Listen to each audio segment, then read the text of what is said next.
Michael's speech.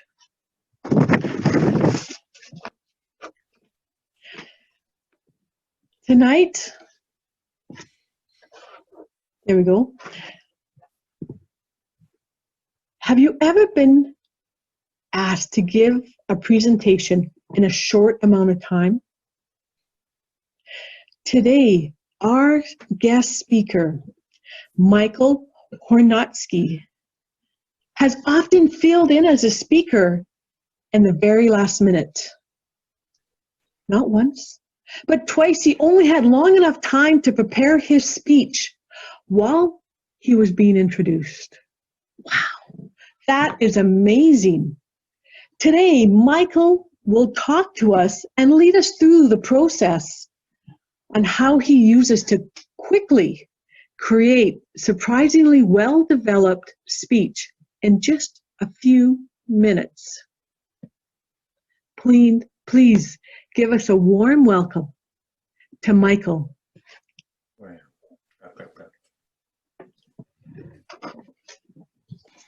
Hello, everyone. How are you doing tonight? Great? Looks like it. It's nice to talk to everyone all around the world. Actually, tonight, I have a couple rules or suggestions or things that I would like to happen. If you have a question for me, you can interrupt me at any time and ask the question, or you can send it to Carol in the chat and she'll pose the question for you. Learning how to write a speech in 10 minutes is all about knowing how to ask yourself the right questions. It's also about trusting your instincts and then developing those ideas. If I were to ask you to write a speech right now, what would you talk about? Probably what's ever on your mind, or something that happened recently. Now, Solazar gave a brilliant introduction to what could be a fantastic speech just a few minutes ago. Someone asked him, how was your week? It was a long, long, long week. Wow, what a perfect opening for a speech. And in that one sentence, you involve the audience in wanting to listen. We want to know more.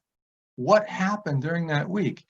Another thing is if you're deliberate in your introduction and clear and take your time, it gives you time to formulate where you're going next. Now, you don't have to know exactly where you're going when you start out on a speech, but if you have 10 minutes, you pretty much know what you're going to speak about and how you're going to cover it. Again, being an interactive session, we will have periods where I'll speak. I'm also going to give you a few periods where you'll be writing. 3 short periods, 2 to 3 minutes each. So if you can go ahead and get some copy paper and a good pen, you'll spend a little time writing or working on a speech that will be given probably within the hour. One of the most important things to do when deciding to write a speech or asking like I was, Michael, can you speak? And they just introduce you, is choose a subject that's simple and easy to follow. It'll be easily understood by your audience. One thing to ask yourself, if you do have the full 10 minutes, is what do you enjoy speaking about most? What's important to you? All of us have specialties in areas in life that we know have a tremendous amount of information about.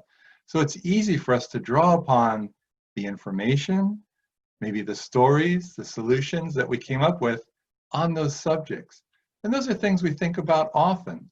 We might not think about putting them into a speech, but we could. Some of the other things are very common to Toastmasters. It's important to know your audience. What is your audience interested in? Obviously today, how to write a speech in a short amount of time or 10 minutes. The other thing to consider is what's important to you. What's important to you in the great theme of life that you would like to share with others? And what's the best way to communicate your message? Those are 3 questions I ask myself. What's important to the audience? What's important to me? And what's the best way for me to communicate my message? Again, I come back to what have I been thinking about lately? And if I only have 10 minutes to write a speech, the first thing I do is clear my mind. And I ask myself, what's the most important thing I can give the audience? Now, my background is based in Aiki, so Japanese art of harmony. I'm an Aikido sensei. So teaching how to turn conflict into collaboration, I have tons of stories, and I think about that often, so it's easy for me to draw from that whole pool of stories. The other thing that you can do is your day or your life as a story. If you hear someone say something, how could I use that in a story? My wife and I were walking past in a shopping center, walking past someone. This was a few years ago, and a woman was on her cell phone. And all I heard as I passed by was, well, who else is going to be there? Wow. Her tone of voice was obvious she was being invited to a party or dinner party or gathering, but her tone was, well, who else is going to be there? As if to say, how is this going to improve the quality of my life? Or how can I be the center of attention? Which I learned is not a good thing to tell the host. It's like you're being invited someplace, but yet you want to know who is there that might be better than that person. Just a little snippet of information like that, I think about how I could draw that into a story or paint into a character or create a character in a speech. Some of the things that are very content rich, categories that are content rich in our lives are family. I had a fellow Toastmaster tell me this years ago, Michael, if you have to give a speech in a short amount of time, think about your family. Incredibly rich area to mine for stories, lessons you learned, conflicts you've overcome. And don't necessarily make yourself the hero, make them the hero. What did they teach you? What did your father teach you? Your mother, aunt, uncle, cousin? What did they teach you? The family you're born into, the family you have, maybe the larger family of humanity. You can look at family in many different ways. I gave this speech last week, and a gentleman, in part of his speech, said this: my aunt taught me about success, my mother taught me about fear, and my culture taught me about self-doubt. And he categorized these three people as his friends. Not the aunt, mother, and culture, but success was his friend, fear was his friend, and self-doubt was his friend. And then he switched that around and said, I don't pay so much attention to those friends anymore. I think about my new qualities. So just thinking about family, things he had heard and how he could develop it into a story. I grew up very close to my Aunt Agnes, and looking at the theme of her life, she worked very hard. She worked, her husband worked. But when I look at her life, she lost a daughter when the daughter was 12 years old, her husband, and then her son. She had one remaining child. And when I just think of those three events, I think how incredibly difficult they must have been for her. But she was never bitter, never worried, never doubtful. She was always one of the most loving people I've ever met. So just looking at the theme of a person's life to get ideas, maybe at our own life, a friend's life, someone else's life, what is the theme? Another time, someone gave a speech about learning to be present with his children. He said, I meditate every day in the morning, and I focus upon myself, what I need to do, my wife, and my two children, and how I can help them best, knowing what I know. And he says it truly was the importance of being fully present with them. He gave a beautiful, touching speech about that he just wrote in 10 minutes. Another woman gave a speech, and the theme of her speech, although she had three different little stories, the theme of it was learning how to love herself. The two powerful speeches. Friends, we can think about friends we've met. How did you meet a particular friend? The power of a smile. Usually a friendship begins with appreciation of the other person, or a smile, or how to say hello. You could write a whole speech about how to say hello. Challenges with family and friends, that's also important. I heard a story the other day where a visitor at a monastery asked the renunciate, "What are your spiritual practices?" And he looked up and said, "Communal living." The challenges of living with others can be a tremendous challenge in life and also a spiritual practice. What was it like where you grew up? Very interesting. Where did you live? Where did you transition to? What was your house like? And if you're going to describe something in a 10-minute speech, think about the color, the texture, the sound. What were you doing? Where were you going? What did you learn? Think about hobbies. Think about cooking. I heard one woman give a speech about the right way to cook rice. Well, she has two other important women in her life, two of her sister-in-laws. So they're all from different cultures. She gave a speech about 3 different cultures' perfect idea of cooking rice. It was wonderful and sparse with humor, spaced out with humor.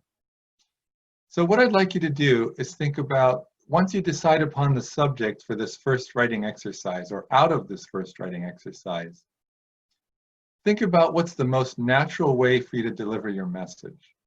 Are you a storyteller? Do you have a natural sense of humor? Do you love details? Personally, I love stories because they can be philosophical, personal, observational, but they're easy to remember and easy to share and add details. One of the keys in storytelling is visualize what you're describing as you're speaking about it. That brings great richness to the story and to the audience. In your message or in your speech, you might think about this, but if you only have 10 minutes, you might not realize, I'm going to persuade someone, inform or inspire someone. I don't need to necessarily go into those categories. I only have a few minutes. I'd love to tell the story about the time my brother gave me a gift and what that meant to me. And then follow up with a few other stories. First writing exercise is just to have fun. There will be some problems with the first writing exercise, and that is if we overthink. This first writing exercise is just to write non-stop. It doesn't matter what you write, but continue writing for a full 2 minutes, 2 to 3 minutes. And when you do that, continue writing. If you change subjects, that's fine. If you have another idea, that's fine. If you have an associated idea, that's a story, an introduction, maybe something that will support it. But find a nice sheet of paper, a couple pieces of copy paper, and a good pen, and just write. So let's go ahead and do that now. Remember, your first goal is to write continuously. Just be clear and simple. No one's going to see this but you. So go ahead and begin.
Wow, that was a fast 3 minutes. If you have an idea you want to continue working on, go ahead and write and finish that up. But our first goal is to just identify something that's in the forefront of our consciousness that we have a lot to say about. Maybe we just write a few lines. Maybe there's one idea there on the page where you wrote that has more substance to it, something that you're most interested in. That's the one to develop. So in the second writing exercise, you're going to be developing that. Remember, in writing and speaking, the first goal is to be clear and simple. Just get straight to the point. A written piece can be quite long in sentence structure. However, speaking, 8 to 12 words in a sentence, very short, very simple. Remember to use whatever is unique to you. What's your unique point of view that you could share with the world? That's important. And so many times we think past that. We think, well, doesn't everybody think that way? It's like, no, not everyone does.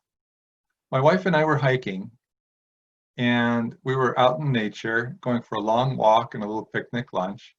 And I was paying attention to the trail, where we were going, and I'm a photographer, so I look at things through a photographer's eyes.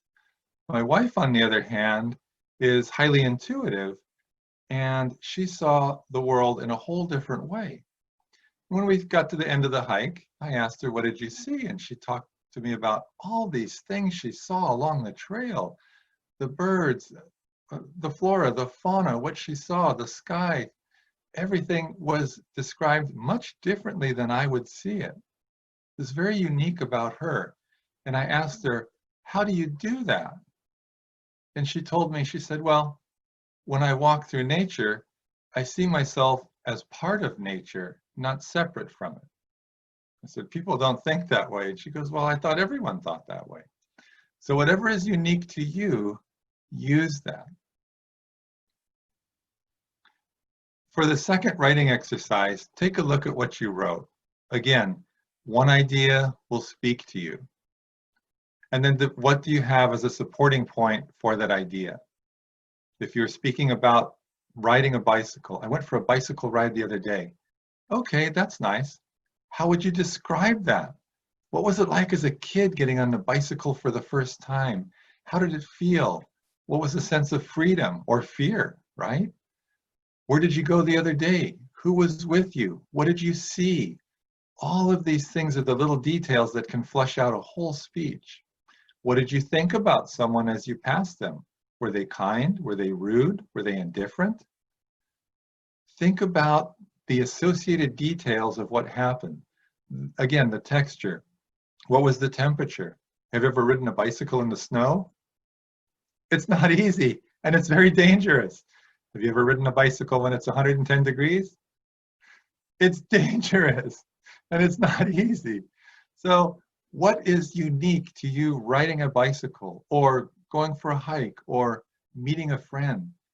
If you're speaking about a friend, how would you develop that? How would you describe that person in one word? Happy, sad, introverted, inquisitive? How would you describe that person in one word? And if you can describe them in one word, optimistic. I'll think of a friend. Optimistic, I would say. She's the type of person where if a huge catastrophe happens in your life, she spins it around to something positive. Oh, that happened? Well, that'll give you the opportunity. You've always wanted to do this. Whoa, really? I'm still wallowing in my grief. No, no, no. Move on. Move forward. Think about something positive. This is the universe's way of telling you to take a step forward. So think about the details. In the second writing exercise, try to develop 2 points, 3 if you can. Again, today's speeches don't have to be long. You're just looking for the idea. Later on, we'll get to the opening and conclusion. I heard a story about one friend, and she told me she went from San Francisco, a midnight flight, to New York City. And then from New York City, she was going to go to Heathrow Airport in the UK. And they went fine from San Francisco to New York. Then from New York, they didn't leave. They never left because the fog was so heavy they couldn't land in the UK. They waited, it was the middle of the night, they waited 3 hours on the runway. The toxic anxiety that filled the plane, she said, was unbelievable. So they finally turned around, brought the plane back, canceled the flight. Everyone, 163 people, had to have new tickets reissued. They all went up one by one to one lone ticket person at the counter and had their seat reassigned. And they told him what they thought about his airline. My friend Celia just waited. She goes, there's no place to go. There's nothing to do. She waited till she was the last person. She looked around, sat up, it's 4 in the morning, stretched, and she said, well, I guess I'm your last customer. But I just want to say, I apologize for how all of my fellow passengers have treated you. He looked at her and said, have I got a ticket for you? He changed her coach ticket to first class. She slept peacefully all the way across the Atlantic. Everyone else Celia told that story to said, Michael, their comments were much like the people on the airplane. You should sue that airline. You should complain. You should write to the CEO. She goes, you turned it into a positive story. And what happened didn't change. It's just the way I looked at it. So we can look at stories and change them or develop them. To make the writing easy, start with your main point that you like and describe a little bit where you're going from there. Remember, writing is about trust. You're going to have another few minutes. Start writing a sentence and continue. If you don't like where that sentence is going, stop, go to the next sentence, or go to the next thought, and just start. Again, you're just looking for your main points, 2 or 3 main points. Trust what you know that you're going to say. And if you come to a blank spot or a stopping point and you think, I don't know what to do, ask yourself, what should I tell the audience now? What should I tell them now? And then start writing again. So let's have another few minutes. This is 3 points. We'll take at least 3 minutes here. Let's go ahead and begin. Tell your story as honestly as you can and be imaginative.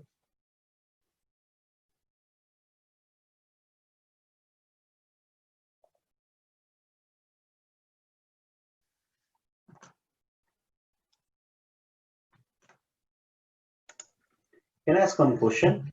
Yes, please. What about the mind tree? I've seen like the mind tree always helps when you put all the ideas and make a tree and then you start writing the stories. You could? Yeah. Yeah.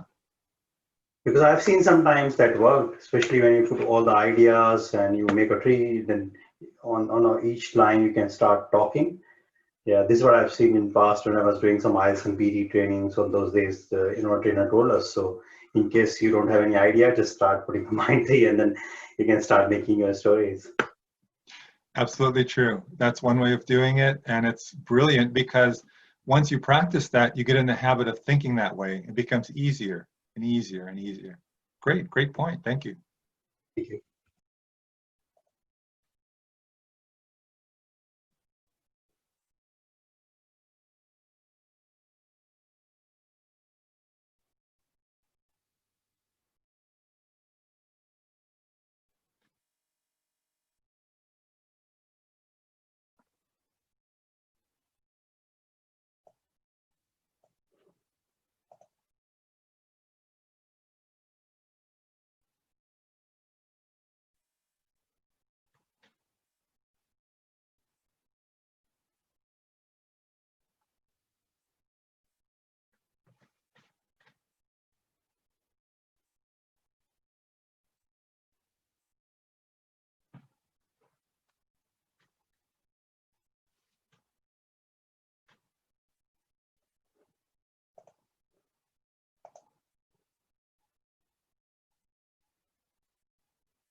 You have about 1 more minute.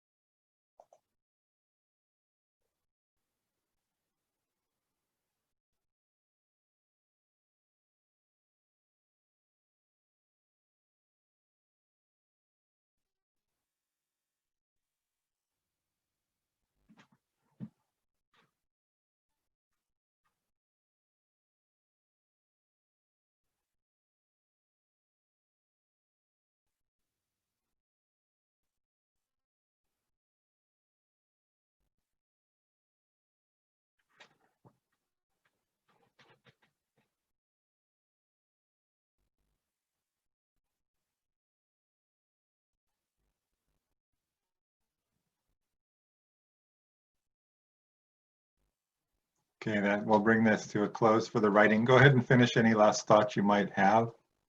I don't want to rush you away from that, but go ahead and continue your thought.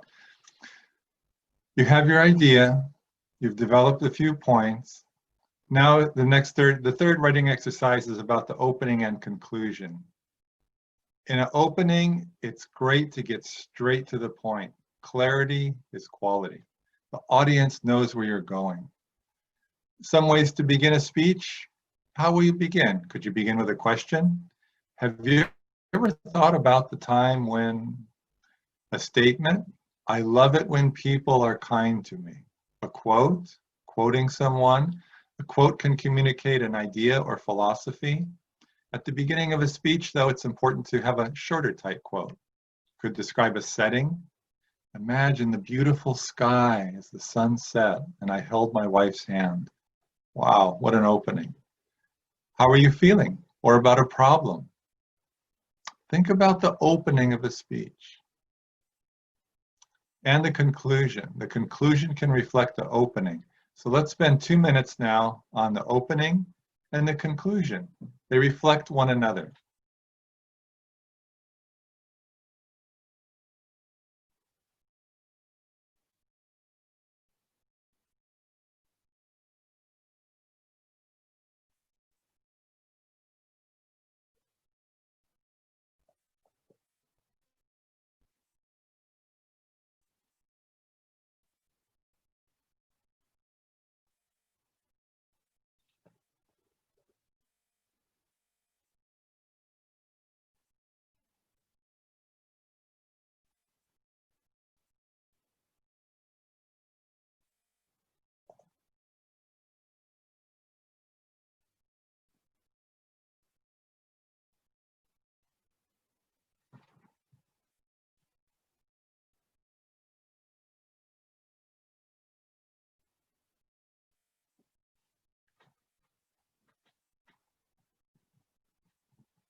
Okay, that concludes 10 minutes of writing. Maybe you wrote a few minutes more, but essentially you had 10 minutes to write and create what you did. There's a few things I'd like to say in conclusion or in this last point, and if you need a few minutes to write, please take them. You can use your notes if you want, but you don't really need them. You might focus on memorizing the introduction as you're getting introduced, or what your opening line is, rather, while you're being introduced. What's your opening line? What are your 3 points? What's your conclusion? You might use your notes for that, but otherwise, I find that people don't really need the notes. Everything is fresh in their mind. They're willing to just go forward.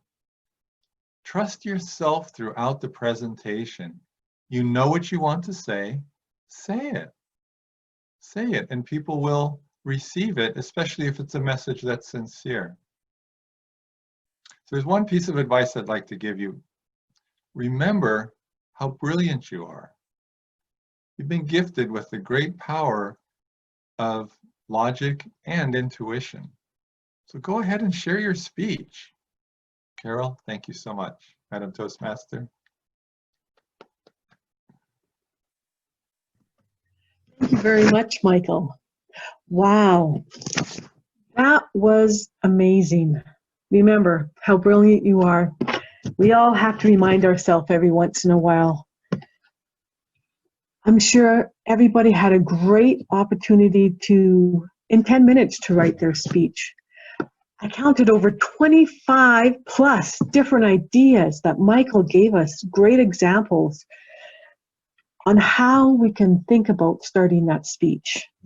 Good suggestions about not using the notes and building our confidence that we can trust ourselves, that we know this, that we don't have to worry about reading the notes, that because we just wrote it, it's here and it's here. And all we have to do is just say it. Since everybody had 10 minutes to think about a speech, what a great opportunity we have is to ask for any volunteers if anybody wanted to try this out, what Michael just suggested. I'm just going to go back onto the, so I can see the gallery view of everybody. Now remember how brilliant you are and to trust yourself that you're able to do this. I'm going to keep using those words, Michael, all night. Any volunteers? Prathamesh raised his hand. Okay, go ahead. Thank you, Abhijit. Go ahead. Hello, Michael. It was a great speech, and it really helped us. And I have just tried to write a speech that will just help me in what I have gone through in the last few days. So before I start, I just want to say that whenever you are in problem, it is your friends that help you the most, and they are our chosen family, and they help us throughout our life in various stages of our life. And I have been facing problem in communicating my message, and so I always ask my friends about how to deal with my problems, and I have a set of few friends that who help me during these times. Last week I was assigned to design a logo by my company, and I had to successfully communicate the message of the brand. So I was trying out various ideas, and nothing was getting clicked. So I asked my friend who was a photographer, his name is Gitartha, so, about and showed him my various of my ideas. Then he gave me various ideas, and the final draft was very good. So in the end, I would just say that do not hesitate to take help from your friends, and the result will always be good. Yeah. Over to you, Carol. Yeah, thank you. Thank you. That was wonderful. Thank you for sharing. I see another. Abhijit? Viru wants to go. Okay, go ahead. Shall I tell? I'm Martesh from India. Go ahead, Mark. Yeah. Shall I talk? Yes. Go ahead, Maritesh. Yeah, madam. Shall I continue? Hello, I'm Mark. Hello, Michael. I'm Martesh. Your tips is very good. It opens my eyes and it also opened my mouth to talk. I have so much of stories in my mind, but how to express I didn't know. But you have given me a super tip that I can express my different story, many stories within 10 minutes. I can write so much of script like that you have did in this session. I thank you very much to you and and also Intercontinental Toastmaster for organizing this event. Thank you. Thank you, Maritesh. Anybody else would like to try? Is Veeru that wants to share his story. Rue? Yeah, hi. Hi, this is Virendra from Bangalore. So one of the tasks that I'm really struggling from last 1.5 week or let's say month, since I'm joining a couple of Toastmasters meeting in the weekends, right after my office work. So I just found out some point to just realigning my activities. So like Michael has just mentioned some point, just believe in yourself and find the natural way to deliver your speech. So I just came across with this incident, that's why not to start my week or day with the Toastmasters meeting that I have been continuously attending this spacecraft. So the way that I found that is really good to start my weekend with the speechcraft sessions that Intercontinental Toastmaster has been arranging since last 1 month. So it's quite good way to start my day, to realign my activities instead of juggling here and there. So it is one of the best way. So instead of planning and see, so just decided to go randomly as and when I get time, so I can finish my work. I can finish my task that I have been pending since long, instead of missing that task. So I just, instead of planning and doing and investing a lot of time, so it's better to go naturally, find and complete the activity whenever it's possible. So the 2 points that I really like, that just believe in yourself and believe in your instinct. That is, I guess, over to you.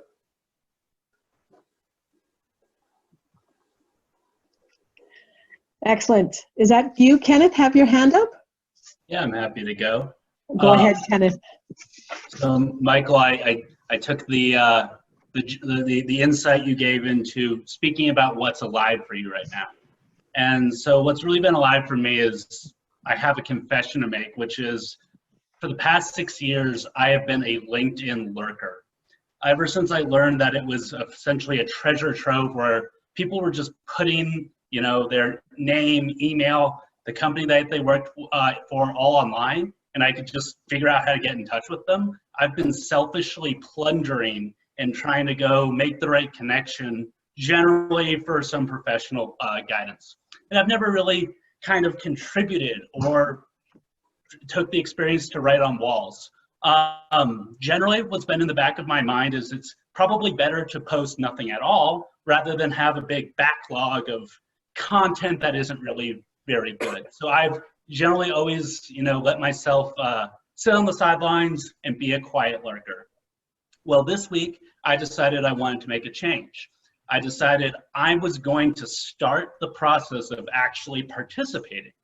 And so I, of course, began going online, and I started looking at various blogs and talking to friends. And what I came up with was that I need to come up with some sort of content calendar. And it was very similar to what Michael was doing, where he was outlining different topics and coming up with different structures to come up with what I wanted to speak for, who I wanted to speak to. So after this, I've got this session, I have a little bit more ammo in my arsenal to continue this new skill and new competency that I'm trying to build. And I'd encourage everyone to to get off the sidelines if you're also a social media lurker and maybe post something as well.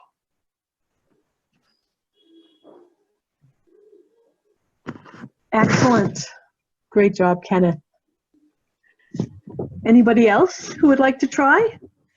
Yeah, Carol. Hi, this is Rakhi. Can I go? Yes. Sorry, I cannot turn on my video right now. First of all, thank you so much, Michael, for the tips. Actually, I have been struggling a lot to write speeches. Like, if I get stuck, I stop. I want to progress. Today, what to write continuously, that really helped me. And I actually, in fact, I wrote 2 stories during your speech itself. So thank you so much for that. I had a question for you. When we say a story as a speech, how much percentage we can dedicate to the story and how much percentage we can dedicate the message to the audience?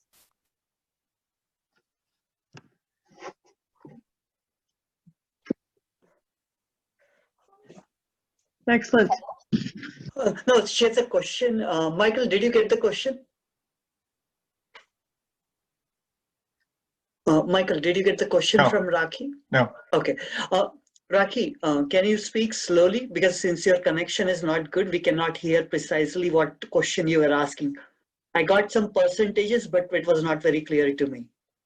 Okay, the question is, when you tell a story as a speech, okay, it will be a speech for 5 to 7 minutes. So how much percentage we have to dedicate for a story and how much time we have to make for the message? So Abhijit, if you could rephrase the question just to make sure I have it. How much time for the Yes. story? Yeah. So if a speech is 5 to 7 minutes, how much percentage of time you should spend on writing the story and how much percent of time you should spend on message of the story? If it's a 5 to 7 minute speech, I think in my mind about how many words. So for me, that would be maybe 600 to 700 words, 5 to 700 words. And then I think about how can I create a clear opening? Is it an adventure story? Where am I going? And then think about what is the message I want? Does the story I'm sharing convey the proper message? Sometimes it does, sometimes it doesn't. The other thing I do is if it's not working out or I'm struggling with a story or a message, I drop it and I move on to another story or shift the message. So in a 5 to 7 minute speech, if I have 3 main points or 3 ideas, for me, I like to give 3 short stories, and then my message is usually only a sentence or 2 as a transition. It's easy for me to understand, it's easy for me to deliver and remember, and it's very clear for the audience.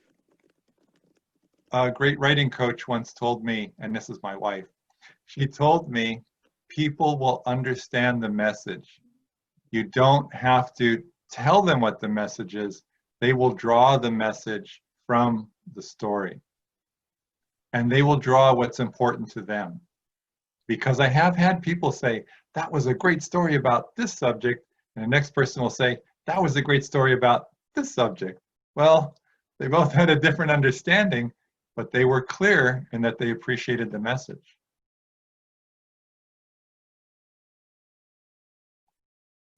Okay, Michael. Thomas, yeah, I got it. Wonderful. Thank you. Thank you, Abhijit. Anybody else have any questions or would like to try? I have a question. Go ahead, Anne-Marie. It's about speaking with a flow, because you tend to find when you haven't had time to prepare, you get the ums and the ums, and the flow is not as good as if you'd had time to do a prepared speech. Do you have any suggestions or advice about helping with the flow when there has been no time for preparation? Avoiding the ums that can seep in. When I was working on avoiding the ahs and ums, what I would do is just pause. I might tense my mouth or lips, not lips so much, but just tense my jaw slightly to not say our, or on stage, even on the Zoom. You can tell a story here, you can pause, you can move slightly, and then begin your next transition. Use that as a transition. Also, don't be afraid to pause. A pause can be very dynamic if you've said something important. That's what I learned from my brother. When he presented the gift to me, I realized I was receiving his love. Then move forward. It's not too long of a pause. The audience will remember it. A few seconds. Eventually, all of your ahs and ums will go away. It's just part of speaking. Thank you. Thank you, Michael. Excellent advice. Hariom had something to say. Okay, go ahead. I want to follow the flow. I just want to follow the advice from Michael. Small speech. So in opening sentence, I would say, a friend you need, a friend in need. We find friends everywhere in our life, professional, personal, no matter where you go. Friends, with friends, like nothing is personal. Everything we share our love, we share our happiness, fun. Even a lot of people, they make friends in crime. So friends are everywhere, and friends is one we choose. We select our friends wisely, or maybe twicely, or maybe thricely. So, and in case of in the professional life, when we have the friends, they make us to grow faster. Because someone said, if you want to go fast, go alone. If you want to go far, go together. Thank you. Excellent. Would anybody else like to try? Jim, is that your hand? Hello. Hi. Am I audible? No, that was clapping. Carol Rajat wants to go. Okay, go ahead. Hello, everyone. Actually, this is my first session, and it's really, really informative. Actually, sometimes I was, being as a speaker in my company. I am from the IT background. So the biggest problem is sometimes, during the questionnaire, after the the speech, sometimes I misguided, and I come into the place where I do not have any answer, or you can say my brain comes into the deadlock state. So from there, if I want to fly, what tricks I can use? Because to me, when I prepare any speech, what I do is I drop down the points, because that's been told to me. If you are doing any speech, make the prioritization of the points which you are going to convey. Okay, so because the most important things comes first, because otherwise if you do not do the prioritization, in every meeting, most of the meetings, at the end of the meeting, people don't have any interest. They start doing some other things and they don't concentrate on the real message. So it's better you start with the original message. So that's what I always do. But sometimes it happens, like while speaking, I come into the deadlock situation, and at that particular point, that is small key which I have in my pocket helps me, which you said you should not do it, but that's not helping me. So that's what the practically is. Sometimes if you are speaking, suppose you are speaking and I start phrasing any question, your brain go into the different direction, you start answering that particular thing, and in that particular time, you miss the real message which you want to convey through that meeting. So that's why what I do is I take a keynote in my pocket always. But if I stuck somewhere, that's a very embarrassing situation, because I don't hesitate. So I normally speak to everyone, like if I stuck somewhere, that this is the problem, and what I need is I just give me a second, guys, because normally I have a PPT also running in the behind. So I want the guidance on that particular point, how I can tolerate that particular point when my brain comes to deadlock situation during any speech. And normally what I do is I prepare because speech, or if you're speaking, or if you are, guiding someone. It's to me, it's like because I'm a foodie, so I am a food lover.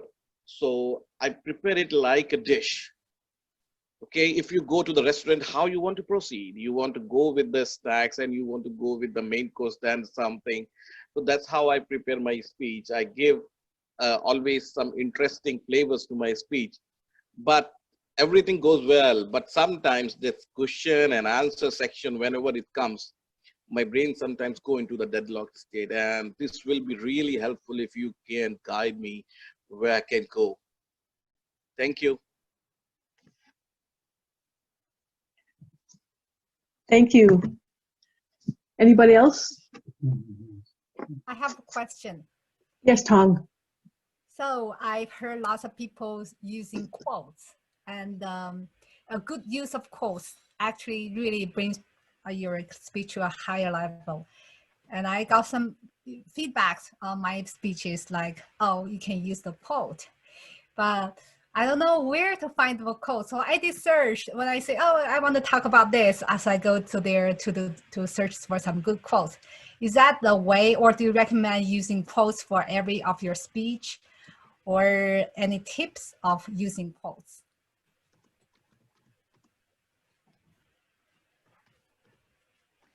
Michael? You're on mute. The gentleman before asked about going blank in the middle of a presentation. So to answer his question very quickly, if that happens to me, I stop and I ask the audience, what's the most important thing we're trying to accomplish here? Sometimes I get an answer from the audience, especially if it's live. If it's online, that gives me time to think and refocus my thoughts and ask myself, what's the most important thing we're trying to accomplish? And then I can move forward. And for Tong, about using quotes, I think quotes are good, but it's important to pause, let people know it is a quote, pause after the quote, because usually a quote has so much information, so much vital information. Let them absorb it for a moment and then move on. You can use a different tone of voice for a quote. Sometimes it's appropriate. You might want to slow down for a quote, especially if it's very philosophical. So you can try different techniques and see how people respond to you, how they like your different style of delivering a quote. A quote that's too long in a speech, to me, gets lost because we can only hear it. A shorter quote, I can comprehend and understand that. Those are my tips for quotes. Thank you, Tom. Very insightful, Michael. Thank you. Tanisha? Thank you, Michael. Hi, Carol. Can you hear me? Yes, I can. All right. So I actually had written something really short, which I would like to share. And this is on choosing one topic as your career, like your career choice, and the dilemma that we face when we want to add more knowledge, like we want to study a little more, right? So it goes like, we are multifaceted beings, and our career choice is to find happiness in every knowledge that we add. There is no courage and no normalcy to choose one topic in life and take it as a career and live with it happily ever after. So this is called choking ourselves, okay? So there is no guilt in wanting to add more knowledge, and wanting to add more knowledge does not mean that we'll be doing injustice to that first topic. So don't be scared, and we should not hide in excuses, because you never know how things shape up in next 5 years and how this new knowledge can make your existing career brilliant and incredible and enrich it completely. So that is how it is. Thank you. Thank you, Tanisha. Michael, did you want to add something? That was brilliant. Thank you, Michael. Wonderful. I'm just going to scan over and see if there's any other hands that are coming up. Help me, Abhijit, if there's anybody else. Definitely, I'll help you out. Okay, go ahead. If there's no one, I can share some of the stories which I wrote. Certainly. Go ahead, Abhijit.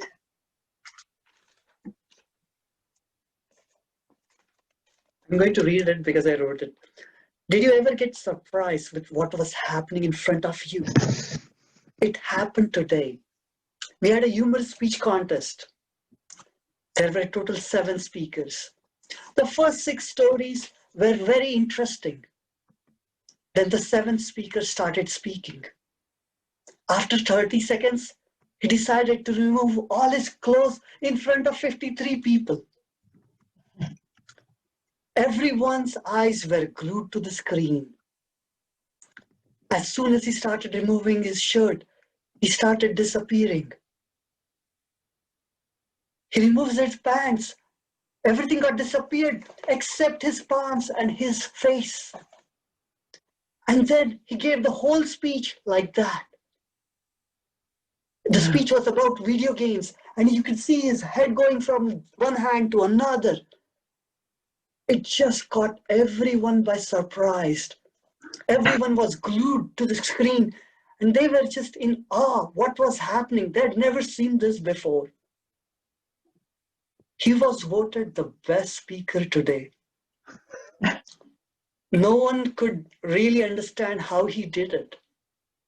And then later on, after he was crowned the winner, he showed his secret. Back to you, Mike.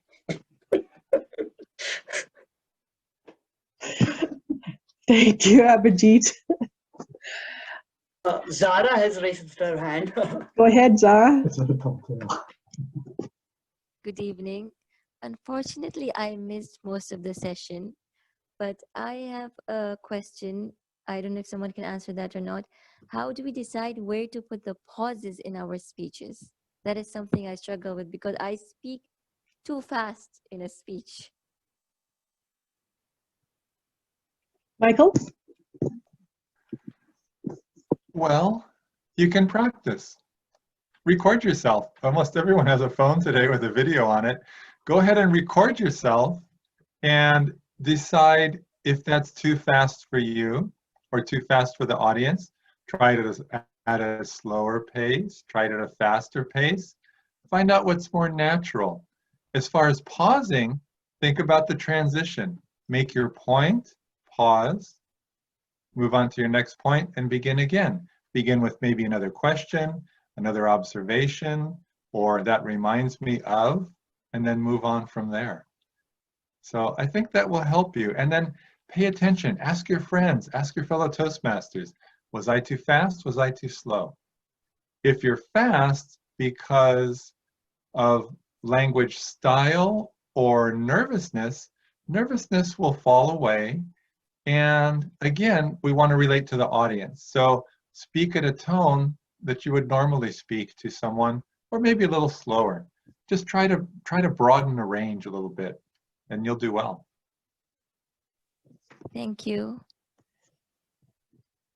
Excellent. Yes, Jim. Okay, here it goes. Have you ever spoken with the person that kills you? I was cycling down a side street when suddenly I heard screeching. I looked across, it was a ute with a huge bull bar. And it was as if I was in the movie The Matrix. The bull bar came as if in slow motion, approaching my bicycle. I had full reflective vest, everything, you know. Apparently this guy didn't see me on this roundabout. I swerved to the side, not in. The bull bar came closer and closer, and it hit me. I managed, he hit me, it was just a nudge. It was just very unreal. I managed to get away, he managed to stop. It did hit my hand. He stopped on one side of the road, I stopped on the other. And we just looked at each other.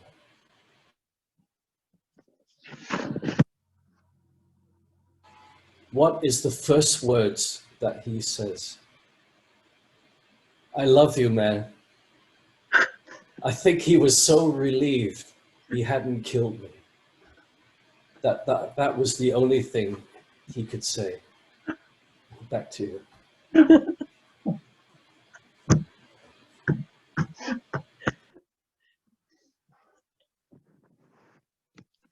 That was wonderful, Jim. Thank you. That was a good pause there, too. A true story. True story. Anybody else?